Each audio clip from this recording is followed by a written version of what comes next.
Hey, what's up, guys? It's Ronaldo here for the Truth Report. Now, the story that I'm about to cover is going to enrage you. It's going to make you angry, and it is going to make your blood boil. And the reason I know this is because this is exactly how I feel having to report this story.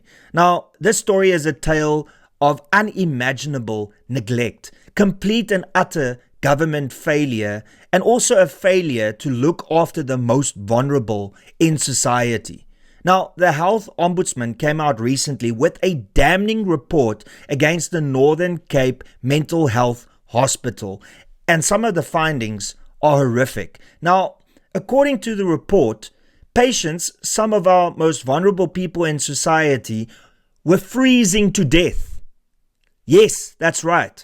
They were literally frozen to death. Dimbaza was discovered unresponsive in his bed at the mental hospital. He was hypothermic and hypoglycemic. His resuscitation was not sufficiently executed because of lack of equipment. The post-mortem reported that the cause of death was exposure to the elements. Now, can you believe that? How is that possible in 2025 that something like that can still happen? This isn't a third world country stereotype. This is happening right here, right now in South Africa. The Health Ombudsman's investigation was triggered because these people died, but then also because Health Minister Aaron Motsoaledi requested for an investigation to be done. And it was investigating the 4 people and how they were treated. Now, the period in which this investigation took place was between July to August 2024, which also happens to be the coldest months in South Africa. Now, what did the Ombudsman find? Well, the nurses had to work in the dark. They had to use their cell phone spotlight as torches in order to see what was going on. The hospital couldn't run the heating system, which is why people were freezing. It couldn't operate life-saving resuscitation equipment. And to top it all off, the provincial health department procured thin, poor quality pajamas and bedding that were wholly inadequate for the freezing winter. The Ombudsman described the facility as poorly maintained, with broken windows and sewage coming out through the drains. Now, there's one thing I want to make very clear. This wasn't just negligence. This was a death sentence, because a hospital without electricity turns into a morgue.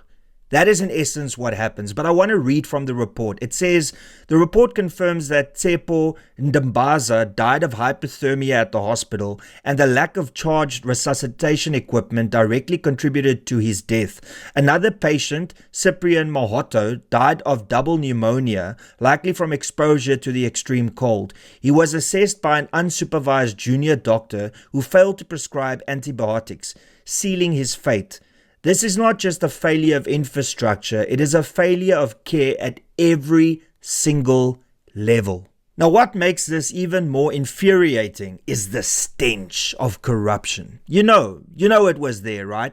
The investigation found that this same dysfunctional health department had procured a bunch of unnecessary furniture and equipment, things like golf carts and specialized beds that the hospital didn't even need, while failing to fix basic life-sustaining infrastructure. After uncovering all of this, the Health Ombudsman has finally recommended a full-blown forensic investigation, specifically into the procurement processes, and wants action taken against the people responsible. Now, Health Minister Motsoaledi summed it up perfectly when he said, if I was a physician and I was to make a diagnosis, I would diagnose multi-system organ failure.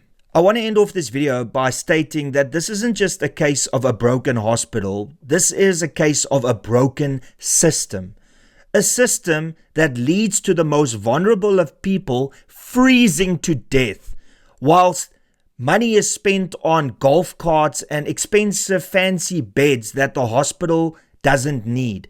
The system ultimately needs to be held accountable. Now, this is an ugly truth, but it is a truth that we need to face head on and make sure that the people responsible are held accountable.